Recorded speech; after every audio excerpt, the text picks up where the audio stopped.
morning, everybody, and welcome to Full Circle with Joyce. My name is Joyce Wahiga. Karibuni sana to the show this morning. Good to have your company and you joining us this morning as we talk about relationships today. Specifically, we want to talk about why people in relationships are actually extending violence towards each other.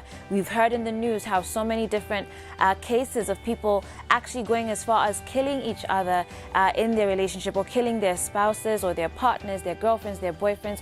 We want to address this today. What is happening in our culture? What is happening in society?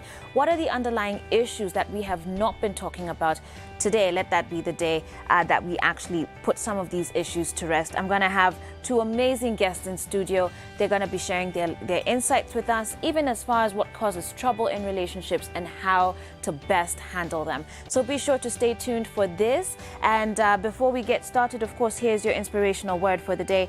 It says, find out where joy resides and give it a voice far beyond singing.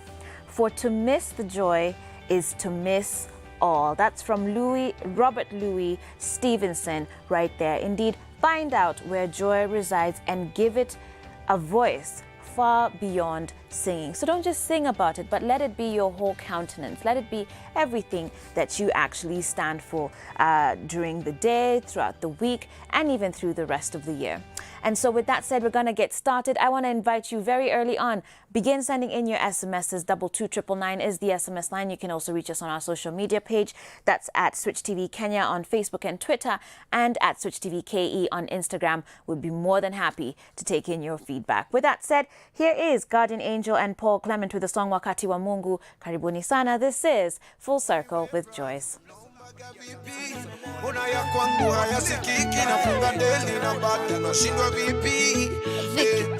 Wakati wa Mungu ni kama tsunami ya maji, ukuta huwezi kuzuia, lazima utabomoka. Wakati wa Mungu ni kama upepo mkali, mlango huwezi kuzuia, lazima utafunguka. Wakati wa Mungu humpata kila mtu, wekuwa na subira, andika haya kwenye shajara. Wakati wa Mungu ukikujilia, mazingira si kitu yapinge. Wakati wa Mungu ukikujilia, mwanadamu ni nani apinge? Usichoke, ngoja, usichoke, ngoja, ukujilie, wewe subiri tu, ngoja, usichoke, ngoja, ukujilie.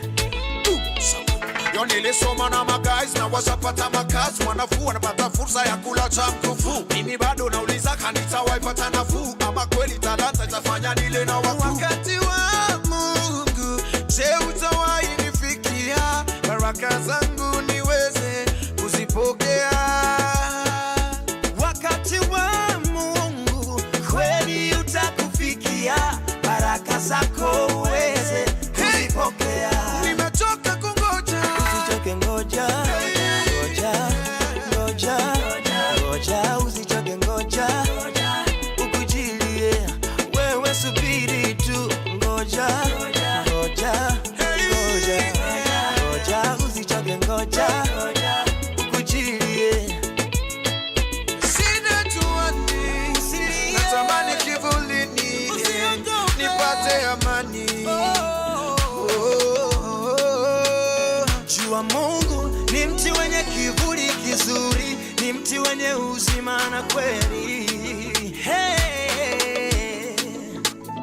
Wakati wa Mungu fanya njia jangwani, mito ya maji nyikani, wakati wake hauna upinzani. Kumbe wakati wa Mungu huwafanya adui zangu kuwa rafiki zangu, kila kitu wa rahisi hata vilivyo shindikana. Usichoke, ngoja, usichoke, ngoja, ukujilie, wewe subiri tu, ngoja. Guardian Angel and Paul Clement there with the song Wakati wa Mungu. Kicking off our show this morning, this is Full Circle with Joyce, and my name is Joyce Wahiga. Karibuni sana to the show. Today, of course, being Relationship Tuesday, we have quite a bit to discuss. We specifically want to talk about why are people in relationships killing each other or just showing so much violence. You know, it seems like these days you can't go through a news bulletin without hearing that so-and-so has, you know, harmed someone or murdered someone. What is going on with us? That is what we want to talk about today. My guest in studio this morning is Victor Salamba, who is a relationship coach. Good to see you again, Victor. Karibu sana to the show. So when I'm sure you've been watching the news and you've seen all the different cases, young, old, professional, informal, whatever, people from all walks of life, it seems like it's cutting across age, occupation, name it, right? So what exactly is going on with us? I mean, I feel like that's really the first question on everybody's mind. What is going on? First and foremost, I think that we are rushing into things. I think that when you're getting married nowadays, you're not really calculating the entire journey. I think we're getting married, it's a bit too short-sighted. For now, I think that we are so quick to just say, you know what, it's working, you know, you like the same food that I like, you know, you like the same team that I like, I think this can actually work. We don't ask and look for the critical things. So now, after that, we don't look and see, does my partner have the right emotional capacity, you know, to deal with me through the curves? And I think that's where now it's coming to a place where we can't take it anymore, and we are quickly just snapping out. Wow. And so, you know, when you look back at our parents' generation, do you think, I mean, I don't know if these cases were heard of back then, but I mean, when you coach people, when you look at different couples, are there any indications of this sort of going on with our parents' generation?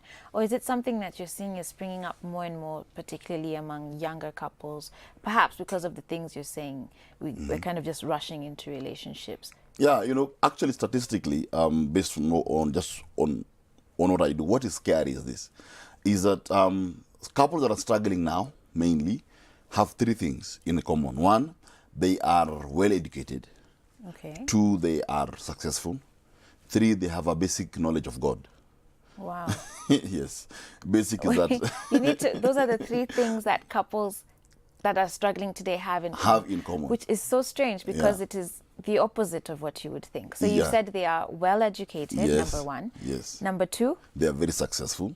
Wow. And number 3, have a basic understanding of God. God is a deity, you know, some idea. Right. So, and that's what we find, and that's why now most of the struggle is coming between 45 downwards, have the highest struggle actually, more than our parents did. Because our parents got married with a few things. There was less pressure, one, because when my mother got married to my dad or vice versa, they had less pressure. The pressure was very simple. You know, let's get together, let's raise kids, and let's ensure that we don't kill each other.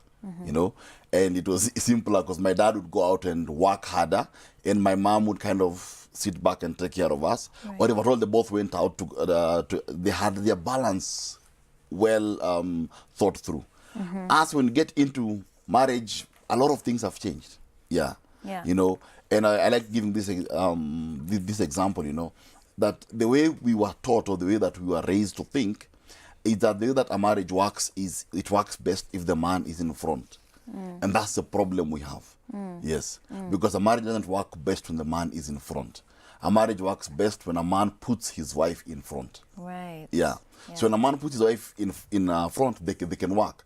When it's vice versa, now they are fighting for space. And that's why we are killing each other. Wow. Okay. And I think part of what our parents did was when they got into marriage, they knew this was a lifelong commitment. A lot of times today, I think people enter marriage and even just relationships, just ovyo too. And it's always with like an exit plan in mind. So when we look at that, then I think if you were to consider how people get into relationships as well, there's a lot to be said there too, in as far as the quality of relationships that we're seeing today. Would you agree? Yeah, because there's some basic questions you must ask yourself. That's why I normally say that jite kamkutano.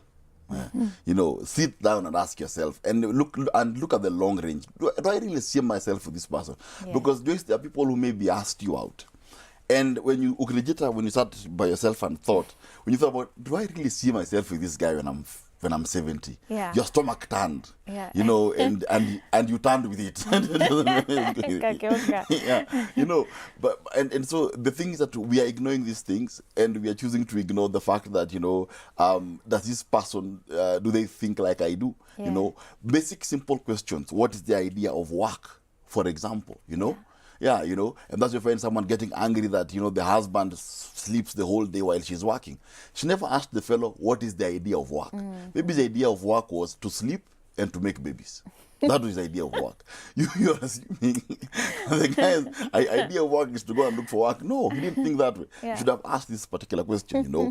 What the things you look at in someone and you ask. And the problem now, you get frustrated with these things when you get married. You realize, oh, maybe my husband is lazy, or my wife is lazy, or this. You didn't ask them, what do you understand about work? And it kind of points to how, you know, we talk about us being an instant generation, like a instant gratification. And in a sense, what you're saying actually also points to that. That instead of us like thinking long term, where is this going? Is it worth it to give myself, my, you know, my being, my everything to this person, if I know I'm not going anywhere with them in future? But you just want that instant gratification right now. Unataka tu akupeleke out, akununulie ka shopping, you know, pays your rent maybe that month. And I think that's very manipulative, because you know you're not going anywhere with the person. So and you know, now we have got very many accidental marriages. Accidental whereby I knew at the beginning I didn't want to get married to you, but over time I've become too familiar. And I confuse familiarity for love. So at some point I just, okay, you're the one who's breathing, I'm breathing, let's just do this. Or maybe you have kids, it's now hard to leave. In fact, the advice I give couples is that if you are pregnant and you have a proposal for marriage when you're pregnant, wait. Ngoja. Tell the guy, wait. Just wait. Watch and let me go and give birth.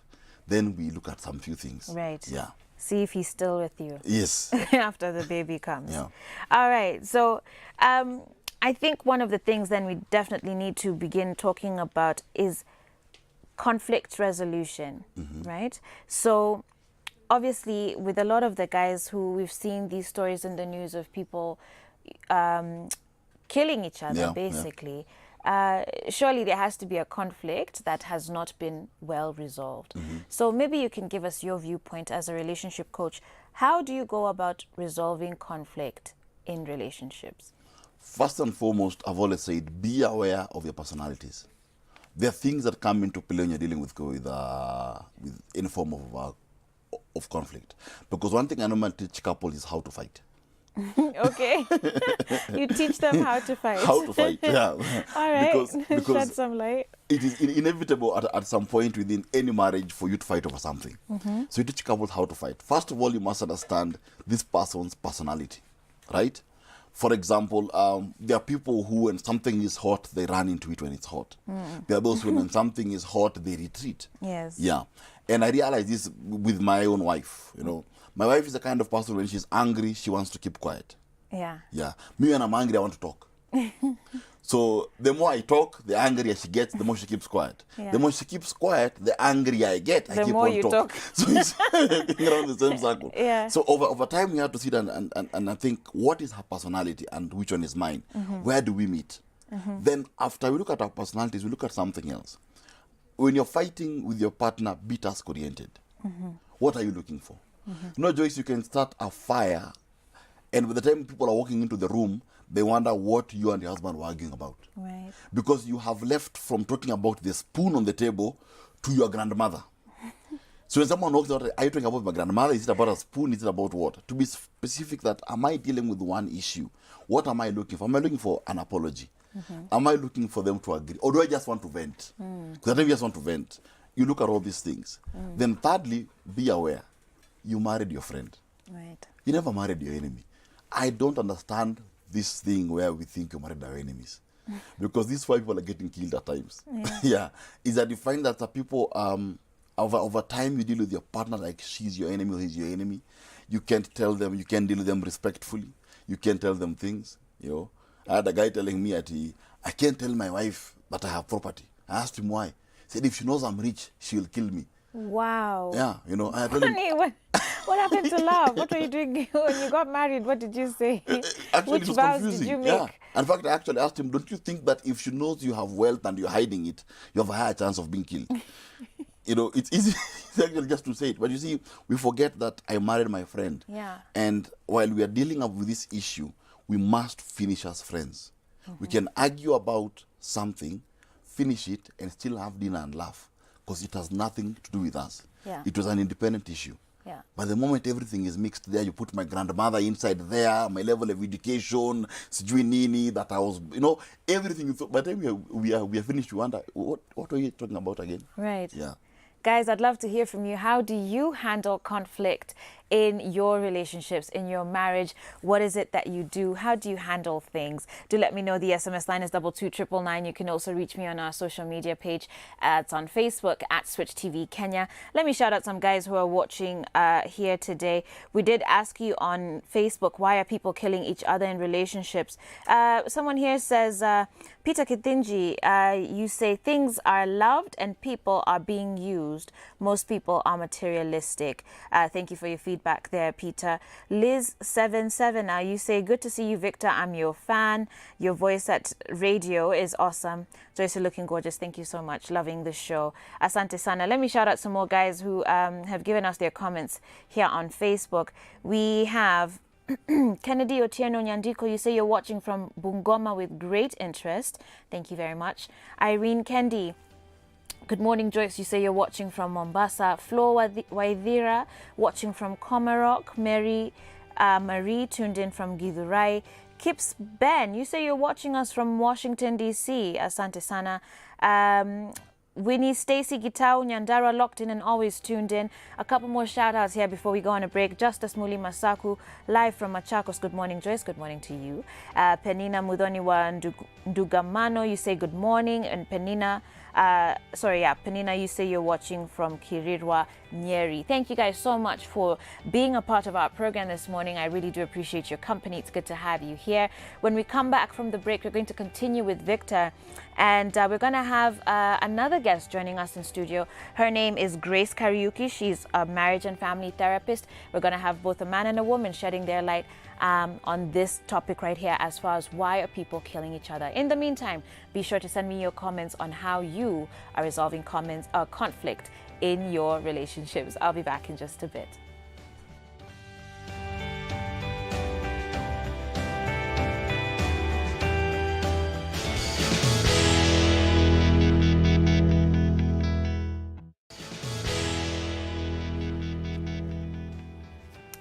All right, guys. Well, welcome back to Full Circle with Joyce. This morning on Relationship Tuesday, we are talking about how to avoid strife in relationships. We've been watching the news, lots of cases of violence in relationships, even to the extent of killing spouses, killing girlfriends, killing partners. We want to address this topic today. And of course, joining me on the show, I have Victor Salamba, who's a relationship coach. I also have Grace Kariuki joining us now, who's a marriage and family therapist. Karibu sana to the show. Once again, Mom Grace.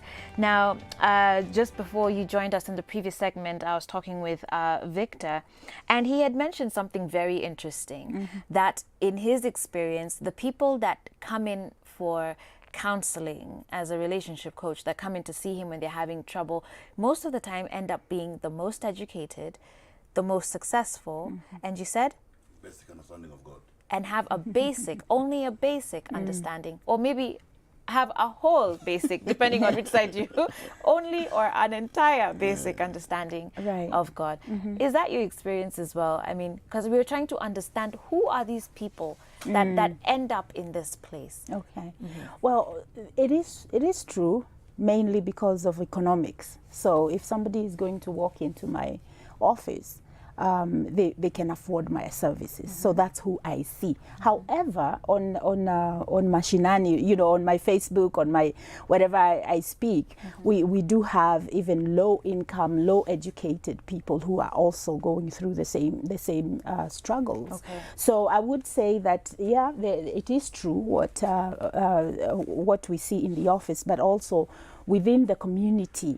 I mean, it's almost like a relationship thing. It's not necessarily a socioeconomic status or whatever. But at the same time, when you think about people who are more educated, so we can reason more. Right. When you think about, if I could look back and say, you know, parents, our parents, maybe my father was more educated than my mother, and so he will have more ability to argue out his points than my mother would. Okay. And so my mother will probably bring the balance there because she is not going to go head to head with him. Sure. And so, and also the fact that women have been socialized from time immemorial to be more submissive to the man when it comes to the marriage relationship. And so we have seen a shift. So there is a show one time I saw that if whatever a man can do, a woman can do better. And so we are in that is the dispensation where we are.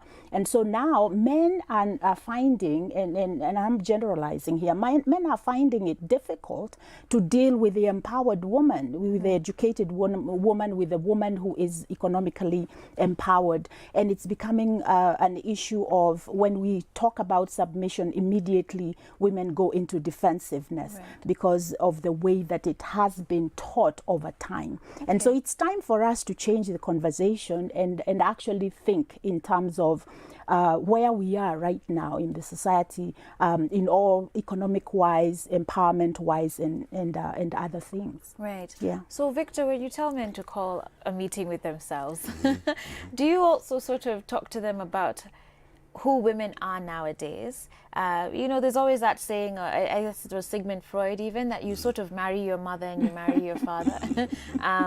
Do you see that? Because if a man is expecting to marry his mother, quote unquote, in terms of the characteristics that he sees in her, and you saw that she was very submissive, very loving, would, you know, just long suffering for some, and then there are these very bold, out there driven women. I mean, do you agree with what Grace is saying? Yeah, because there's something that we must look at, and while you're socializing and looking at how the world has changed. If you go back even to maybe my own parents, and I use my parents let me use my grandparents as a good example. Also connecting with maybe people who are of low economic standing. Yeah? If you combine these two, you find something. That submission, as it was taught those days, submission was demanded. Yet, in truth, submission is a response. Yeah, because a woman responds to a man's leadership if the man has proved himself to be trustworthy. If she can trust his leadership, trust his judgment. If the guy is what I call maybe the NGOs, who are those? They have nothing going on. If he's that kind of person, then he's fighting for submission. Right. Yeah. Right. Now, what happens and why maybe my grandmother had to submit or my mother had to submit is because she had no choice. Where would she go? She was the NG. Yeah. Apart from the children and the home. She had no place to go, you know. And right now, even why we have a high divorce rate with those who I'm saying who are well successful and well educated is because they have got options. Yeah. Yeah. When I see couples who are coming from struggling backgrounds, they don't leave. They are there to fight. Yeah. Because they have no choice. But you see now, if someone will think, no, you'll say, no, me, I've got my degree, I've got my car, I've got my house, me, I'll go. You know, so we're not fighting it for it more. Now, when you come together in marriage, the man saw his father ruling. He didn't know that his father was ruling with an iron fist because his mother had no choice. That's why you'd ask my mother or my grandmother, how was marriage? And I said, ndoa ni kuvumilia. Yani kaliumana, I could not go anywhere. So now, with us now, hakuna kuvumilia. Now is that if you don't work out from the beginning, people draw lines very early. Yeah. So we have women walking into marriage saying, Mr. Kaliwa, and there's a man entering into marriage saying, Sieze Kaliwa. Yeah. So quickly the lines are drawn from day one. Sure. When the lines are drawn from day one, we just go to war. Yeah. But I'm curious about your third point about there being a basic knowledge of God, or basic understanding of faith. Yeah. Do you mean basic in the sense that it's little, or it's a good thing that it is at least basic? And how does that then affect couples in conflict resolution? And actually use the two definitions that you've used. One, you understand this, that one, Christian marriages suffer the most. Yeah, that is a fact. Why is it so? Again, I go to the basic understanding of God. Because one, we forget a few things. One, we forget that marriage is an institution for perpetual forgiveness. I must be willing to sit and forgive. Right. Number two is I also think that the more spiritual I am, the more my marriage works. Nothing is further from the truth.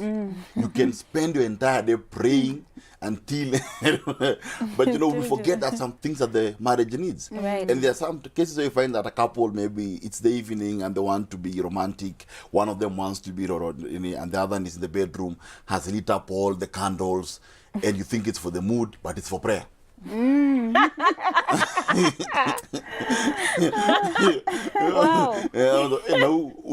Yes, anatoa tu kwa mpango. Anawachanganyia game. So that's the other assumption also. That there are those who believe that the more spiritual they are, that their marriages must work automatically. And there are those who just don't involve God in anything. Right. They can't understand forgiveness because they haven't received it. Hey, okay. Let's park that one there.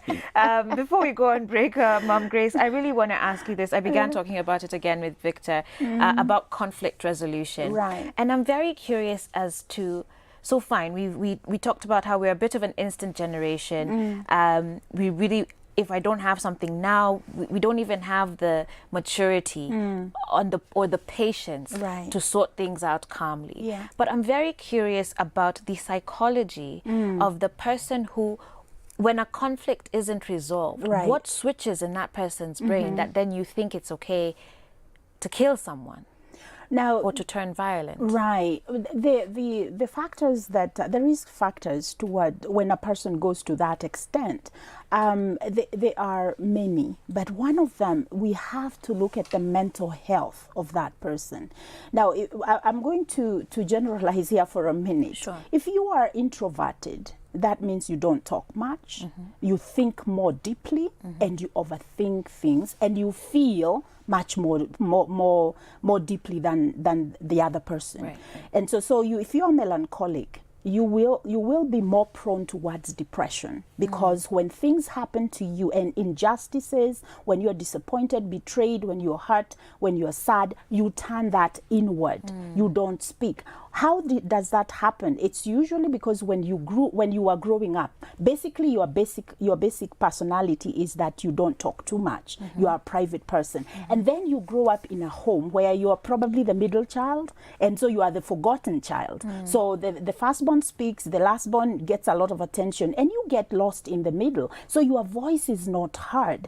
What happens is that you begin to internalize feelings of rejection very early, and then you also internalize a feeling of not being good enough, inadequate, incompetent, because anytime you try to talk, you're not as fast as everybody else who is able to express themselves. And so you are shut down a lot. And so what happens is that we begin to make certain judgments within our heads that when I grow up, or when I become, empowered, then I will not let anybody deal with me like that. And so we grow up and we develop a way of self-preservation that can turn into mental health if we have that, if the environment that we grow up in, and then we go into teenage, if we get other stuff, bullying and again being intimidated and a hostile environment, it will lead people to begin to think, I'm alone in the world. And there is also the loss of control that we feel when we are growing up. If we feel that loss of control, we feel that we do not have any choice in our lives. And so when we become adults, our mission now is to protect ourselves and to assert ourselves. And so what happens if you look at the profile of the person who kills an intimate partner? They are usually not the outgoing ones. People get surprised. They are going like, what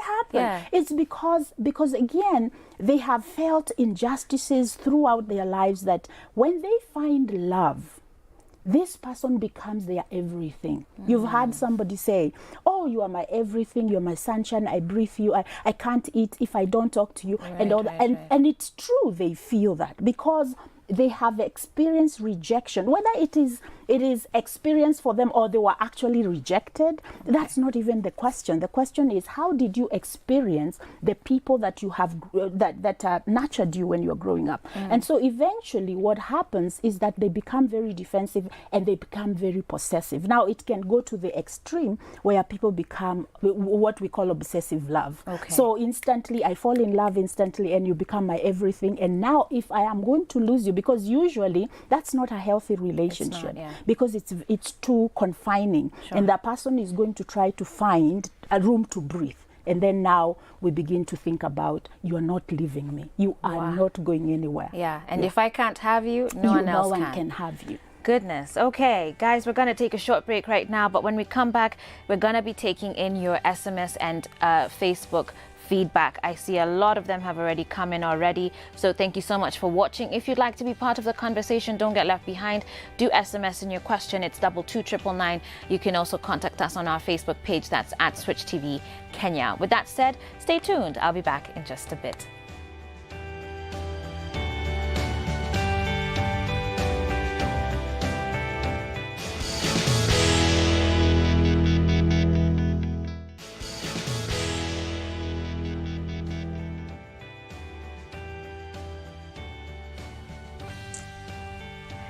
All right, guys, well, welcome back to Full Circle with Joyce. And again, today being Relationship Tuesday, we are talking about why people have been so aggressive with one another in their relationships. How can we avoid strife in our marriages, in your courtship?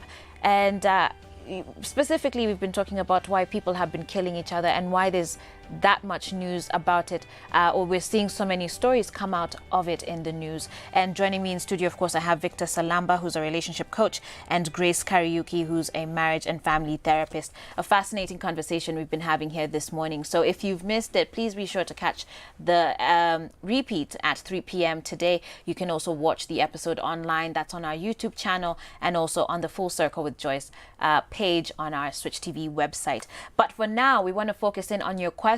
Thank you so much to all of you who are sending in your feedback. Quite a number of you have sent them in. We're going to try and get through as many of them in the time that we have left. And so with that, if you still want to send in, again, the SMS line still remains 22999. With that, let's get started. Good morning, Joyce. Irene Kendi tuned in from Mombasa. As always, the problem with our marriages today is that there's no communication between the spouses, even when there's a problem. And so this leaves the problem unsolved. And when problems pile up, then Hasira gets the better part. Thank you for your feedback there. Someone here says, Joyce, I'm really tired and I've already given up on this marriage. My husband faults me on everything. Ni yule mtu anatafuta anything ya kukublame na kuangusha your self-esteem.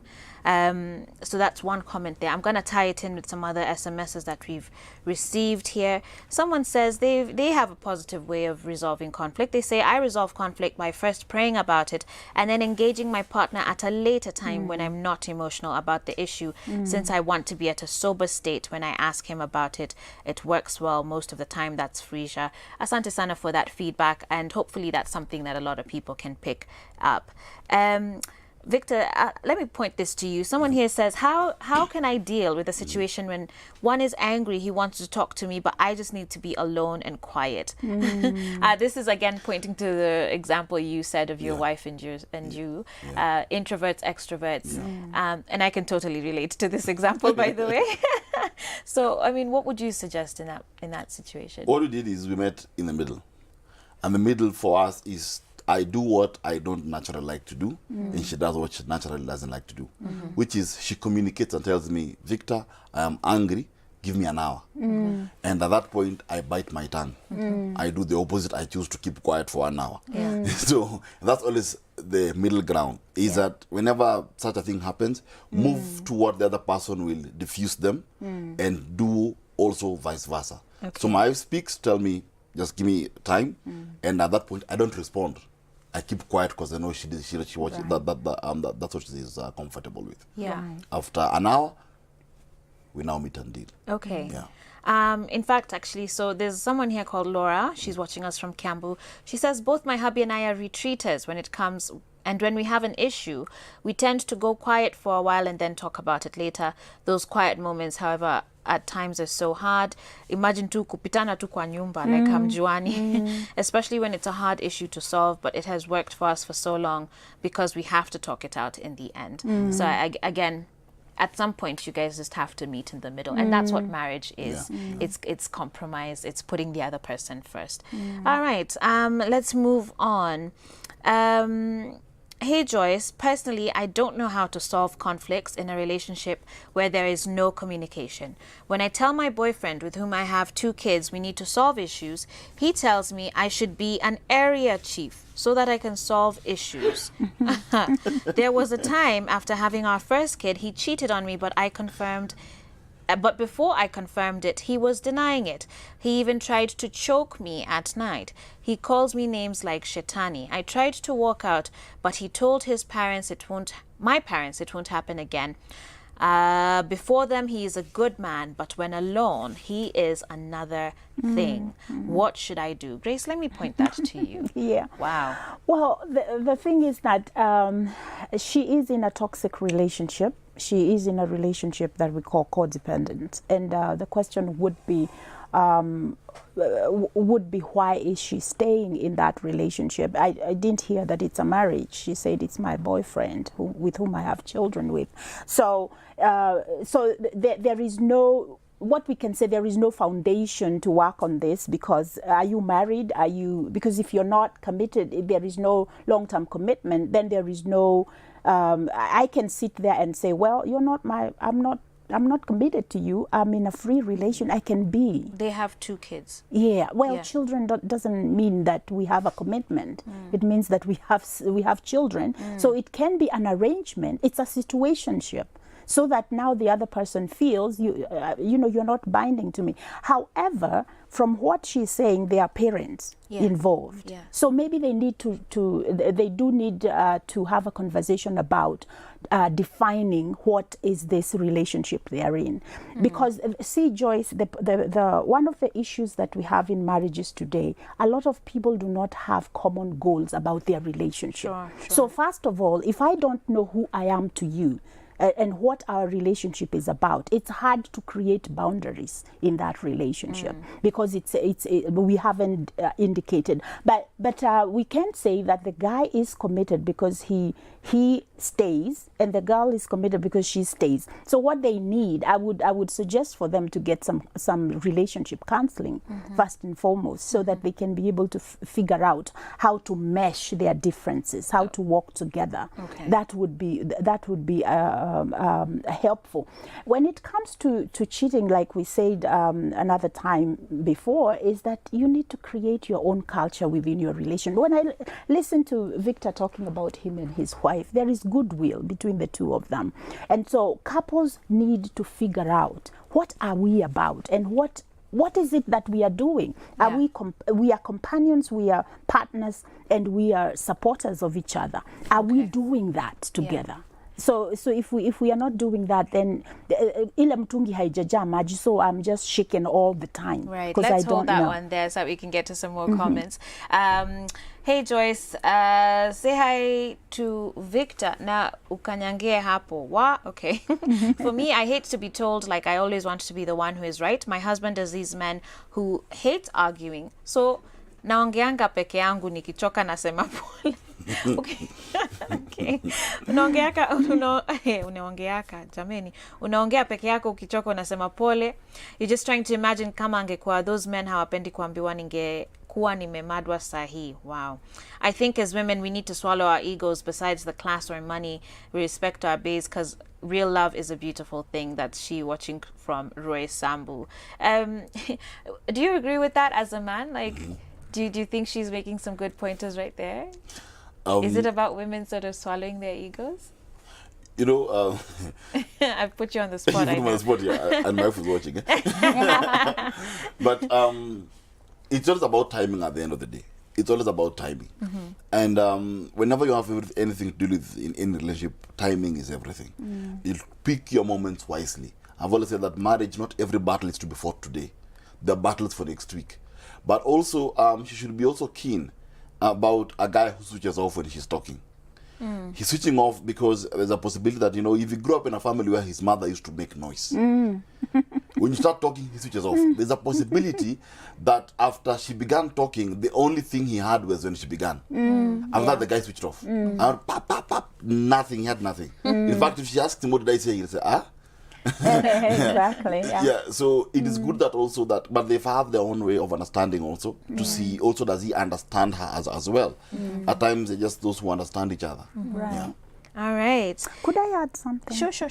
Now, let me just give information here. There are 4 things that cause a relationship to be unable to deal with strife. Number 1 is defensiveness, criticism, the character assassination, what you're talking about, stonewalling, avoidance of conflict. So finish quickly, I continue watching my ball. And number 3, contempt, madharau. Like now, whoever calls their wife Shetani, and the man who calls, the woman who calls her husband Malaya, you cannot expect that relationship to be loving if you're doing those 4 things that we have said. So what do you need to do? You need to create a positive sentiment within your relationship where that person feels emotionally safe with you, because sometimes the reason why we are shutting down, the reason why we are raising our voices is because we are feeling unsafe. Each time I try to connect with you, I feel emotionally unsafe.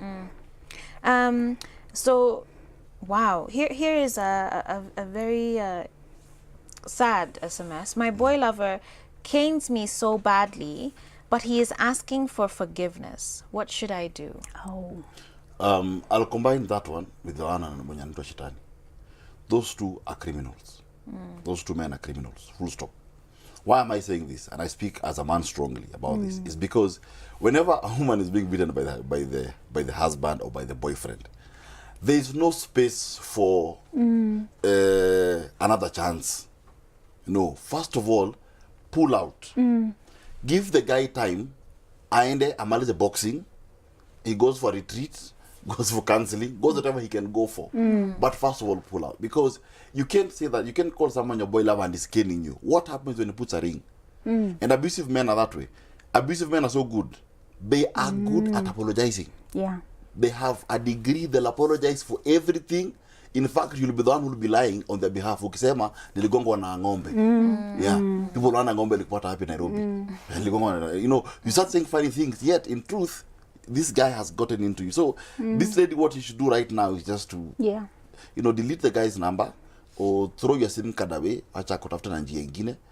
But he's not your business at this point. Because even in a marriage, Grace will agree with me. Safety comes first. Yes. Yeah. Pull out. Definitely. Then let the guy deal with these issues. Right. Yeah.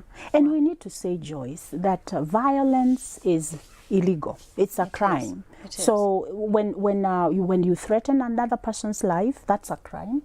When you hit another person, it's called assault, and it is legally, you can go to court, you can be prosecuted. So women and men who are in abusive relationship, we need to stop saying, what am I going to do? You need to go to I know people say, no, the police will not do anything, but you need to know that you have, this is your personal right. Your safety is a personal right. Absolutely. And you need to go out and seek for legal redress when that happens, and leave the results because usually an abuser counts on your silence. Now the woman also needs to ask herself, why am I putting up with this? Absolutely. This is a distortion of what love is. Sure. I think this is a great point to end this conversation today when we've been talking about strife in relationships. First things first, violence is never the answer. And I think if you are present in an abusive relationship, as both Victor and Mom Grace have said, you need to really assess and be able to just find the resolve for your own safety to say, I deserve better than this and I'm going to leave. If, on the other hand, if you are a person that has been abusive in your relationship, I really challenge you to seek help, because at the end of the day, it speaks to an insecurity, a weakness on your part, and not even on your partner or your wife or your husband, your spouse's part. So really do reach out for help. If you're melancholic, maybe you've had a tough childhood and you've not been able to deal with issues, please do again find help. So as Mom Grace was saying, you don't find yourself being the one suddenly triggered and doing all sorts of crazy things. We don't want to see you guys in the news for all the wrong reasons. So with that said, thank you so much, Mom Grace, for being here. Thank you, Victor. Always appreciate you guys. And thank you to everyone who's SMS'd in. Unfortunately, the show is so short today. But we've come to the top of the hour, and taking us there, we have Christina Shusho with the song Akutende Nini, and I'll be back in just a bit.